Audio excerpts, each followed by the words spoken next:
Deixa eu fazer um link, Renato, O quê? que você está falando. Vou jogar uma pergunta aqui, pinga-fogo para vocês. E a diplomacia brasileira, como deve agir nesse caso? A diplomacia brasileira, na minha opinião, ela tem que condenar o ataque à Ucrânia, porém manter uma neutralidade no conflito, já que está longe, né, da gente. Então manter uma neutralidade e condenar o ataque. Apenas condenar, né? Fazer uma nota de repúdio, né? Mas se manter neutro no conflito, porque, como o Renato diz, né, não tem mocinho nem bandido nessa história toda, né, desses grandes grupos. E o Brasil precisa aproveitar a melhor forma, de melhor forma possível esse mundo multipolar, como a Índia está aproveitando, como a China está aproveitando, da gente poder fazer negócios com quem compre em condições melhores da gente e que venda também em melhores condições para a gente. Então o Brasil precisa negociar com todos os países do mundo, né? E não tomar lados automaticamente, nem se engajar automaticamente, porque infelizmente nosso governo ele tomou um lado muito automaticamente de Estados Unidos, e quando mudou o presidente se sentiu ameaçado e se viu coagido a ter que rapidamente ter outros aliados, né? Então, assim, na questão da ameaça da Amazônia, foi a Rússia que meio que intercedeu pelo Brasil ali, falou alguma coisa, né?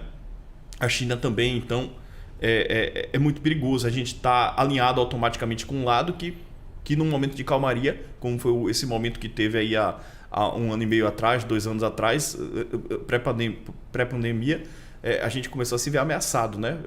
A Amazônia e tudo mais, por potências como França e Estados Unidos, né? A gente tem que ter uma noção de proporção. O maior parceiro comercial do Brasil é a ditadura mais assassina da história. Eles mataram 5 vezes mais do que Stalin. A China fez limpeza étnica na Mongólia interior. A China fez limpeza étnica no Tibete. E agora a China está fazendo limpeza étnica num lugar chamado Xinjiang. A maioria 90% dos transplantes de órgãos no mundo são feitos nesse lugar, com escravos, com doadores involuntários de órgãos. Uma das evidências disso é o preço do cabelo.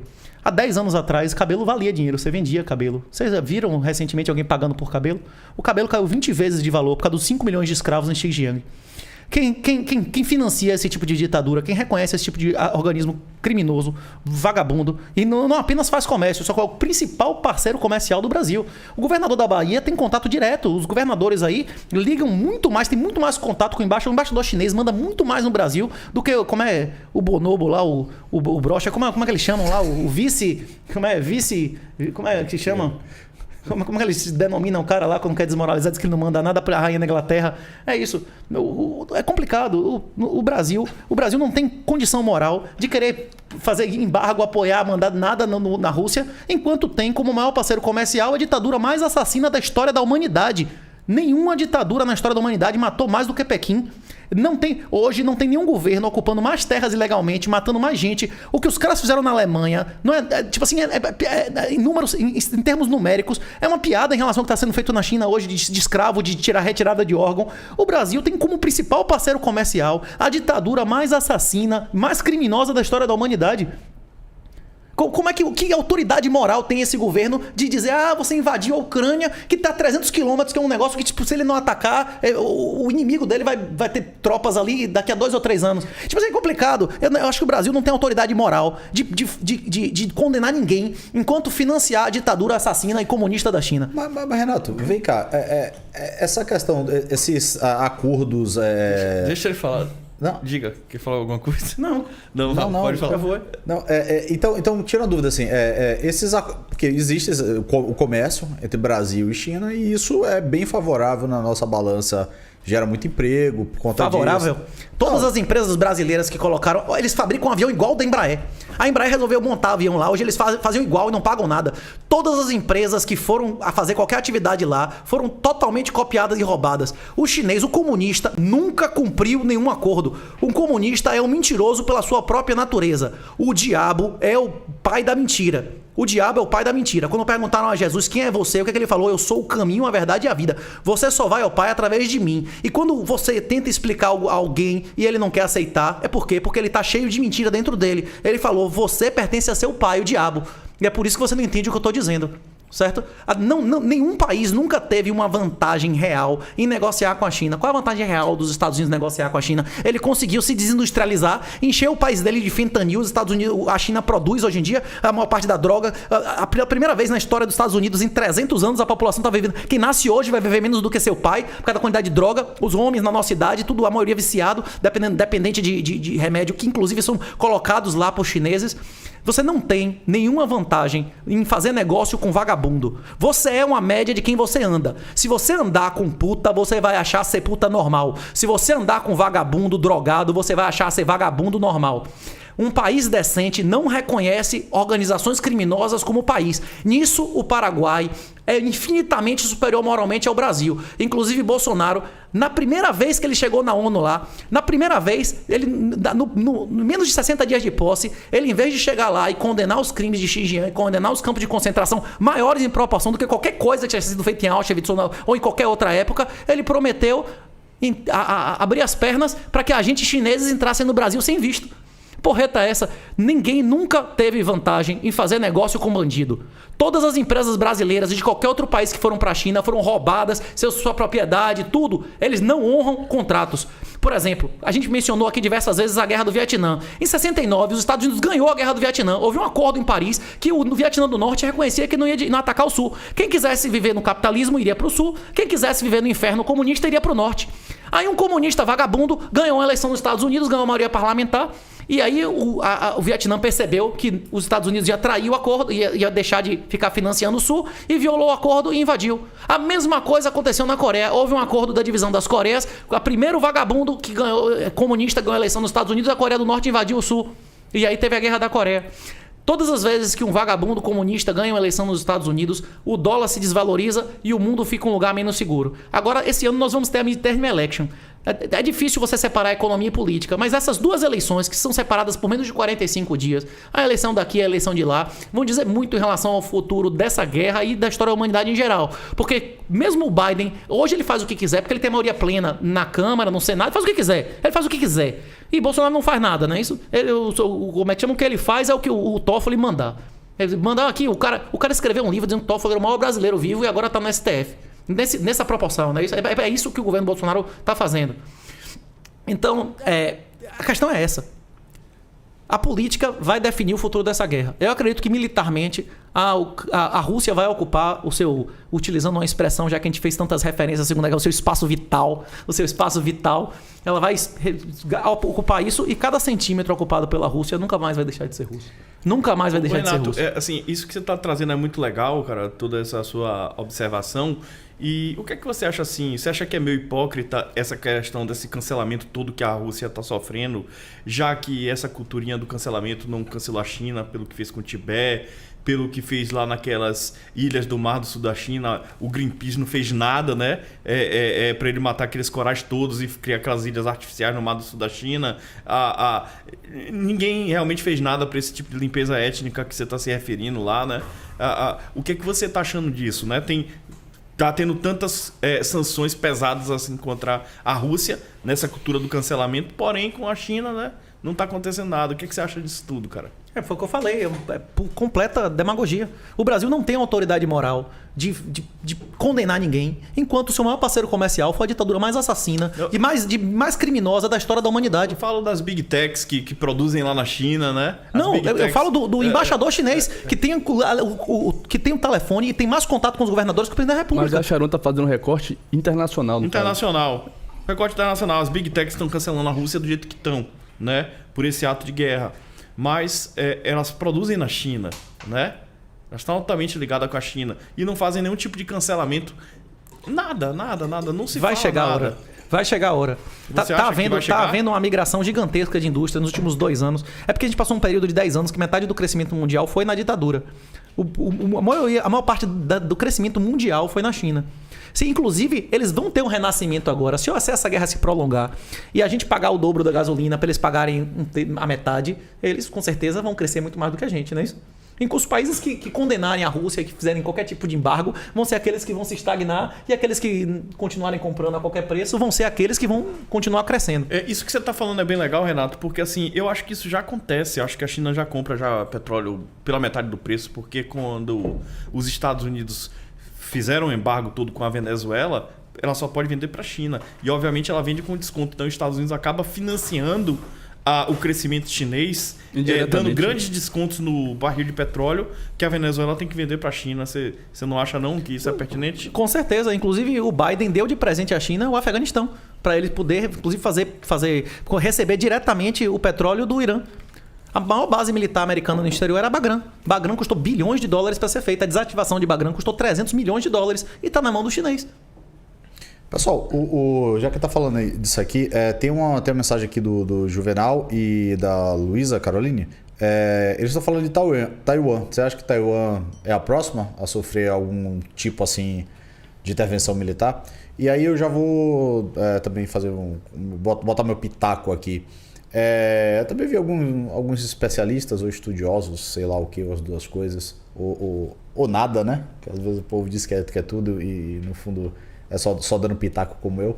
Mas falando da questão assim que para a China, falando por que a China não entraria, né, nessa dividida, numa briga dessa, porque para ela o mercado tá sendo tão mais interessante que em momento de briga, guerra, é muito pior para ela se envolver, porque ela vai perder mais dinheiro do que o que ela já ganha mesmo, né? Afinal de contas, tipo, você vê, para a Europa, a China já é o maior mercado. A China vende mais para a Europa do que o próprio Estados Unidos, então ela superou os Estados Unidos disso para ela. Então, para ela, uma guerra, entrar num conflito assim, não é interessante. Mas aí vem a pergunta aqui do Juvenal e da Luísa sobre Taiwan. Você acha que Taiwan é a próxima? Ou... Olha, eu acho, Juvenal, que o estilo chinês não é esse, né? Eles são muito focados ali naquela doutrina deles ali, a arte da guerra, vencer sem lutar, né? A maior vitória é quando você vence sem lutar. Então, eu acho que o chinês ele tem uma cultura assim mais de comércio, não tão uma cultura bélica como o europeu, o russo, o americano. É uma cultura mais de comerciante. Então, eu acho que o que eles vão tentar fazer, né? Eles estão sendo muito espertos, estão vendo qual é a reação do mundo nessa questão da Rússia. Estão vendo o custo que a Rússia está tendo, né, com essa guerra de desgaste que o Ocidente vai bancar. Taiwan é mais estratégica para o mundo pela questão dos semicondutores, da indústria dela de semicondutores. Inventaram uma conversa besta de escudo de silício, isso não existe, né? Escudo de silício, não existe escudo de silício nenhum, né? Mas, de fato, a indústria importante para o mundo é essa indústria de semicondutores de Taiwan. Porém, como eu lhe disse, a doutrina chinesa é a questão de vencer sem lutar. Então, eu acho que eles vão pressionar tanto Taiwan, tanto, que Taiwan vai acabar se entregando e se rendendo para eles. Eu acho que a China ela prefere que tenha democracias no mundo porque é barato comprar uma democracia, é barato você corromper. Então, lá em Taiwan, vai ser barato eles corromperem e trazer Taiwan para a China. Vai ser barato eles mudarem a opinião pública. Eles vão pressionar de toda forma dizendo coisas do tipo assim... E com razão, tipo assim, olha só, os Estados Unidos não é um aliado importante. Olha só o que eles fizeram com os curdos no norte da Síria. Deixaram para os turcos matarem. Olha só o que eles fizeram com os seus aliados do Afeganistão. Abandonaram a própria sorte, né? Então, eles vão começar a usar desse tipo de retórica, desse tipo de propaganda. E eu acho que aí, do jeito que a coisa vai, eles vão pressionar tanto, que Taiwan vai se render, eles não vão precisar lutar. É bem o estilo chinês, né? Não precisar lutar. Fazer pressão até Taiwan ceder. Pelo menos é isso que eu acredito. No último podcast que eu assisti, eu vi uma opinião sua, inclusive, muito pertinente em relação à posição que a China pode vir a ocupar diplomaticamente nesse momento. Então, assim, digamos que a China não toque um dedo em Taiwan, por agora. Não avance militarmente. Mas interceda em nome da Rússia com o Ocidente. Aquela coisa de botar pano quente, né? Ir na ONU, fazer reuniões diplomáticas, esse tipo de coisa. Além dela ganhar financeiramente com essa parceria, lembrando que nós já falamos aqui no início do podcast, que existe uma aproximação ideológica muito, muito forte entre Rússia e China. Na tese do professor Olavo, eles são um dos 3 blocos de poder globalistas do mundo. Não só pela origem, pela história recente de totalitarismo, forma de governo, posição geográfica, eles fazem fronteira um com o outro. né? Isso é outra coisa. Então, assim, quando você disse no podcast anterior que, na sua opinião, a China poderia vir a ocupar essa posição de destaque em nome da Rússia, eu concordo, acho muito boa essa opinião. Inclusive, eu discordo de alguns analistas políticos, né, que recentemente, Renato, falaram que meio que com um certo fatalismo para o Putin, né? Tipo, ou o Putin vai ser assassinado, ou ele vai ser deposto e vai ser exilado, ou ele pede para sair voluntariamente. Então, assim, como se um dos maiores gênios políticos da atualidade fosse cair de forma tão fácil, né? Porque, veja, ele não está tendo resistência militar direta. Isso é importante ser dito. Inclusive, lá no escritório, a gente conversa, né? Eu até coloquei isso. Falei assim, pessoal, eu ouço a palavra guerra, mas não bate bem no meu ouvido. Será que não é uma mera invasão?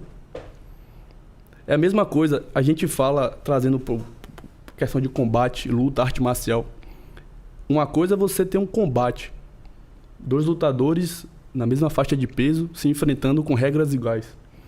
Outra coisa é você ter um espancamento, um linchamento. Nós usamos palavras diferentes para distinguir essas duas realidades. Da mesma forma quando você pega, provavelmente, a segunda maior potência militar e atômica do planeta, invadindo um território, como o Renato colocou aqui, conquistando o espaço aéreo em questão de minutos. Existe de fato uma guerra? Os outros países ajudando por debaixo dos panos sem poder oferecer muita coisa? Oferecendo mais ajuda humanitária e mais essa espécie de cancelamento? Eles estão oferecendo equipamentos caríssimos. Mandaram milhares de javelins. Os caras já mandaram mais de $1 milhão de míssel, de tudo quanto é equipamento caro. Mas isso tem sido Mas relevante? equipamento de infantaria. Não é relevante, é isso militarmente. Isso que começou. No sábado, eles perderam 10 aviões com isso e 3 helicópteros. Sim, mas entendam, é equipamento de infantaria, não é navios, não é aviões. Não, é míssel, né? bateria de antiaérea, bateria antiaérea, claro, radar. mas é portátil, isso. não é portátil, é pequeno. Que você carrega num caminhãozinho. É barato, Não, barato. é caro. Um disparo de um javelin é $300 mil. É $1 milhão o disparo. Eles mandaram tipo 5 mil disso. Mas isso é Renato, pouco dinheiro. Isso é pouco o que eu estou dinheiro. querendo destacar aqui é justamente assim, a realidade, por mais que tenha essa ajuda humanitária e uma certa questão armamentista, concordamos aqui que o povo ucraniano não tem condições de resistir em igualdade de condições com a Rússia. Não, é uma guerra de guerrilha. Como o afegão também nunca fez guerra regular e ganhou a guerra. O afegão não ganhou a guerra? O afegão não tinha tanque, não tinha avião, não tinha helicóptero e ganhou a guerra no Afeganistão, da União Soviética. É isso que eles querem, é uma guerra de guerrilha. Mas o país foi destruído, né? Mas a Ucrânia já foi destruída. Mas 80% da infraestrutura do país já foi pro pau, não tem mais telefone, não tem mais... Aí você diz, é uma guerra. Que tipo de guerra que o cara toma conta de 70% da infraestrutura de eletricidade e continua transmitindo eletricidade? Tá tendo energia. A Zaporizhzhia lá, que é a maior usina nuclear da Europa, tá continuando transmitindo energia, inclusive pro território que é controlado pelo ucraniano. Eles não desligaram a energia, não. O russo não desligou a energia do ucraniano, ele podia fazer isso. Por que não fez?